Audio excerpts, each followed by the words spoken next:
Hello guys, अब मेरा घर देखिए। दीपावली हो रहा है तो जा रहे हैं दिया बांधने। गाइस देखिए तैयार भी हो चुके हैं। देखिए गाइस तैयार हो चुके हैं। देखिए अच्छे जब अपने पटाखा धूप में डालें, सूखने के लिए धूप में डालें गाइस। देखिए गाइस ये सब मेरा पटाखा है। ये देखिए पटाखा मेरा सब रात को फटेगा, ठीक है।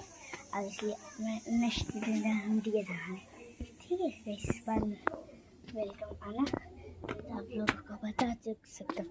देखिए गाइस अब मेरा दिवाली तो सब कुछ मिल जाएगा। देखिए गाइस यही सब है दिवाली। ये सब जितना दिख रहा है ना, ये सब जाकर उधर जलाएंगे। इसको हम ही जा रहे हैं। देख लीजिए अच्छा दिख रहा है इसमें, कमेंट करिएगा तो,